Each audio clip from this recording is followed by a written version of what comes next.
여러분, 우리가 잘 아는 권장생 선생님이 쓰신 강아지 똥이라는 아주 감동적인 동화가 있어요. 모두가 강아지 똥을 싫어해. 그래서 강아지 똥이 늘 나는 그냥 아무 쓸모가 없는 정말 쓸데없는 존재야, 그렇게 생각하면서 자기를 낙심하고 자기를 막 미워하며 불행하게 살다가 어느 날 자기의 존재의 가치를 깨닫게 됩니다. 자기도 민들레꽃을 피우는 거름이 될 수 있다는 것을 깨닫게 되죠. 그래서 어느 날, 비 오는 날, 자기 몸을 다 이렇게 자디에 잘게 부숴서 땅속에 스며들어 민들레 뿌리에 거름이 되어 아름다운 민들레꽃을 피웁니다. 그때 비로소 이 강아지 똥이 너무 행복해하는 거예요. 이 권정생 선생님께서, 작가가 이 강아지 똥을 통해서 말씀하고 싶은 메시지가, 사람이 언제 행복하냐, 내가 누구인지 자기 존재의 목적을, 존재를, 가치를 깨닫고 그 존재의 목적대로 살아갈 때, 사명을 따라 살아갈 때 인생은 가장 행복하다는 것을 이 짧은 동화를 통해서 말하려고 하는 것입니다. 그렇습니다. 우리도 내가 누구인지, 나의 존재의 가치를 분명히 깨닫고, 그리고 나를 창조하신 하나님의 목적대로 살아가면 사람은 그때 비로소 행복을 누리며 살 수 있습니다. 할렐루야. 신명기 33장 29절에 보면 하나님이 이렇게 말했습니다. 이스라엘이여, 너는 행복한 사람이로다. 여호와의 구원을 너같이 얻은 백성이 누구냐. 무슨 말씀입니까? 너는 행복한 사람이다. 왜? 네가 구원을 얻은 하나님의 백성이기 때문에 행복하다는 거예요. 그러니까 구원을 받은 하나님의 자녀들은 행복하다는 거예요. 행복하지 않을 수 없다는 거예요. 어마어마한 구원을 얻었기 때문에. 자, 그럼에도 불구하고 내가 만약에 구원받은 하나님의 자녀임에도 불구하고 행복하지 않다면, 자, 두 가지 중에 하나인 거예요. 첫째는 주 안에서 내가 누구인지 존재의 가치를 잘 모르는 거예요. 또 하나는 하나님이 나를 구원하신 목적, 나를 창조하신 목적대로 살지 않기 때문인 거예요. 자, 오늘 본문에는 성도가 이 땅에서 행복한 삶을 살 수 있도록 내가 누구인지, 존재의 가치가 무엇인지를, 그리고 또 사명이 무엇인지를 알려주고 있습니다. 물론 시편 2편은 하나님의 아들이신 메시아 예수 그리스도가 이 땅에 와서 하나님의 나라를 이제 세우게 될 것이다. 그리고 그 나라의 왕으로 등극하게 될 것이며, 그가 누구인지, 그가 어떤 사명을 감당하는지를 말해주는 예표적인, 예언적인 시입니다. 근데 특별히 우리가 읽었던 이 본문 말씀은 우리에게도 동일하게 하나님이 하시는 말씀입니다. 자, 성도는 누구인가? 자, 이렇게 말하고 있어요. 7절. 자, 같이 한번 읽어보겠습니다. 시작. 내가 여호와의 명령을 전하노라. 여호와께서 내게 이르시되 너는 내 아들이라. 오늘 내가 너를 낳았도다. 너는 내 아들이라. 우리는 하나님의 자녀, 하나님의 장자, 하나님 우리의 아버지. 여러분, 이것이 우리의 신분이요, 우리의 존재의 가치인 것을 믿으시길 바랍니다. 이게 우리 성도들의 신분이, 영원히 변하지 않는 우리의 정말 아름다운 신분은 하나님의 자녀라는 거예요. 하나님의 장자라는 거예요. 그래서 이사야 43장에 보면 하나님께서 내가 너를 구속하였고 내가 너를 지명해 불렀나니 너는 내 것이라. 내가 내 눈에 보배롭고 존귀하며 내가 너를 사랑하였노라. 그래. 하나님의 자녀를 그래서 하나님이 존귀하고 보배같이 여긴다는 거예요. 여러분, 아멘이세요? 왜 그러냐면 내가 너를 낳았다는 거예요. 무슨 말입니까? 하나님께서 당신의 아들 예수 그리스도를 십자가에 못 박아 죽이시고 그 피로, 그 생명값으로 내가 너를 낳았다, 하나님의 자녀로 삼으셨다는 거예요.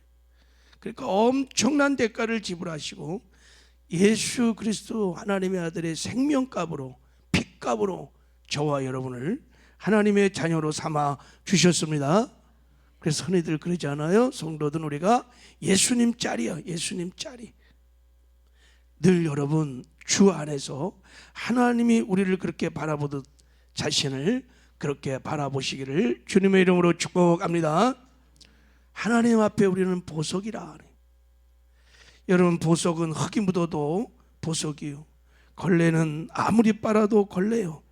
보석은 좀 흙이 묻고 거시기가 묻어도 그 가치는 변함이 없어요. 우리도 마찬가지.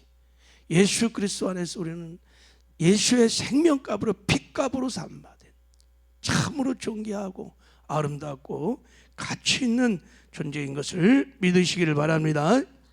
주 안에서 여러분, 내가 하나님의 자녀라는 당당한 신분을 가지고 그렇게 살아가기를 하나님은 원하고, 그것이 하나님께 기쁨이요 하나님께 찬송이 되는 줄 믿습니다. 자, 이렇게 존귀하고 아름다운 성도의 그러면 신분, 우리의 존재 이유, 삶의 목적이 뭐냐? 8절을 한번 읽겠습니다. 시작. 내게 구하라, 땅까지 이르리라. 자, 놀라운 축복을 주시는데, 너희가 하나님의 자녀의 권세를 가지고 이방 나라를 구하라는 거예요. 그러면 이방 나라를 하나님이 다 주겠다는 거예요. 너희들이 구하는 대로 땅 끝까지 다 주겠다는 거예요. 야, 여러분, 여기서 이방 나라는 어떤 나라일까요? 예수를 믿지 않는 나라, 예수를 믿지 않는 불신자들, 더 말하면 마귀의 왕국, 불신 영혼들의 나라를 말하는 거예요. 그러니까 이방 나라를 구하여 내 소유가 되겠다는 것은 우리가 복음으로 이런 나라를 점령해서 하나님 나라를 세우라는 것입니다. 천국을 건설하라는 거예요.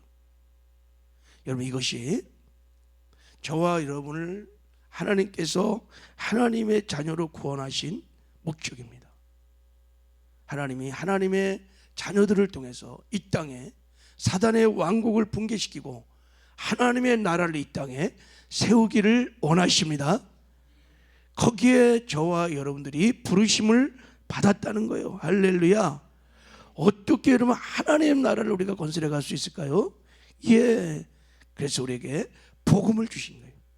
복음을 전해서 죽어가는 영혼을 살리면 그렇게 거듭난 그 사람들이 곧 하나님의 나라인 것을 믿으시길 바랍니다. 하나님 나라는 전도해서 그들의 영혼을 살리고, 그런 영혼이 막 늘어나면 늘어날 수 있도록, 늘어나면 하나님 나라는 계속해서 확장되는 것입니다. 이게 여러분 모든 성도들의 미션이에요. 모든 교회의 본질적인 사명이 이 땅에 하나님의 나라를 건설하라고, 천국을 세우라고 하나님께서 우리에게 이런 놀라운 미션을 주셨어요.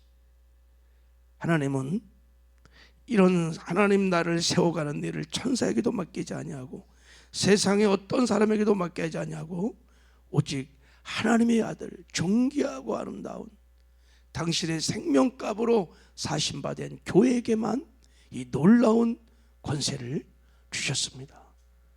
하나님이 교회를 통하여 이 일을 행하기를 원하십니다.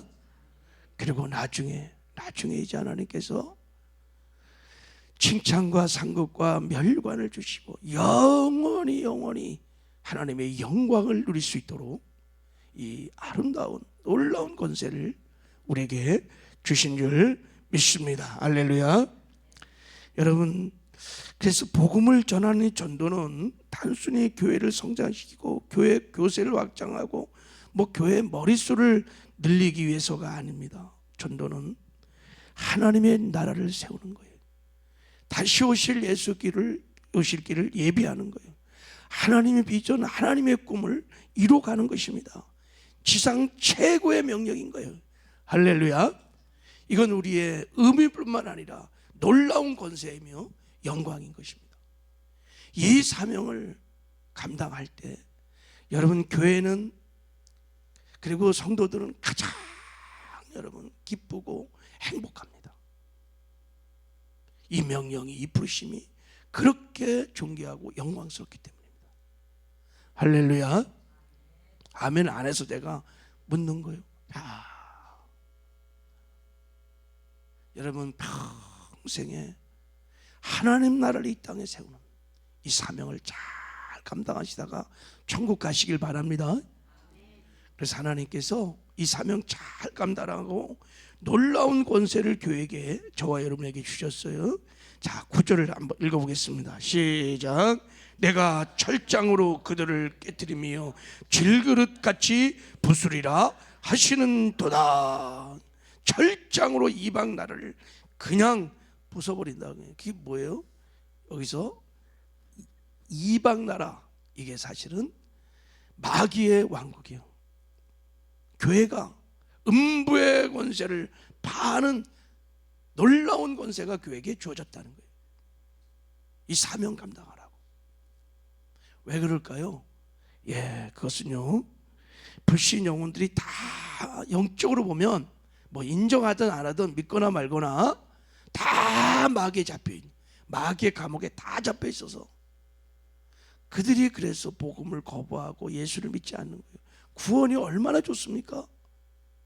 근데도 그걸 싫어하고 거부하고 하는 것은 다 그들이 마귀에 다 잡혀 있어서 복음을 거부한다는 거예요.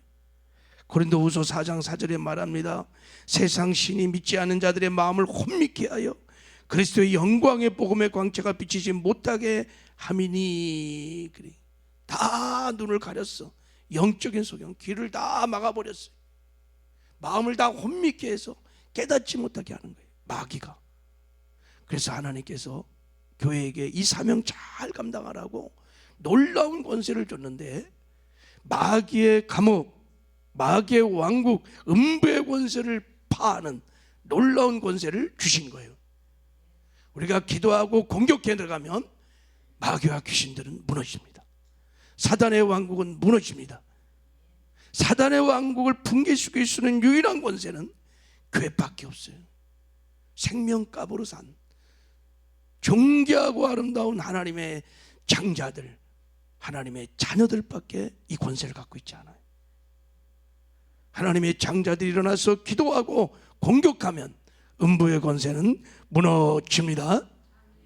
그리고 교회에 천국 열쇠를 주셔서, 천국 열쇠를, 내가 너에게 천국 열쇠를 주노니 땅에서 매면 하늘에서 매일 것이고 땅에서 풀면 하늘에서도 풀리리라. 이게 구원의 열쇠예요. 교회가 성령 충만해서 사단을 향하여, 사단의 왕국을 하여 공격하면 사단의 왕국은 붕괴될 것이고, 그 안에 갇혀있던 불신 영혼들에게 복음을 전하면 그들이 주께로 돌아오는 구원의 역사가 일어난다는 거예요. 할렐루야. 여러분, 이 권세를 사용하시기를 주님의 이름으로 축복합니다. 오늘 여러분 하루를 살아가는 동안에 하나님의 존귀한 자녀답게 내 신분, 내 존재의 가치를 깨닫고 사시기를 바랍니다. 하나님이 우리를 그렇게 바라봐요. 보석처럼 주 안에서 그렇게 바라봐요. 그리고 복음을 전해서 사단의 왕국을 붕괴시키고 그 안에 갇힌 영혼들에게 여러분 복음을 전해서 하나님 나라를 세워가는 이 사명을 잘 감당하는 행복한 복음의 증인 되기를 주님의 이름으로 축복합니다. 하나님 아버지 감사합니다.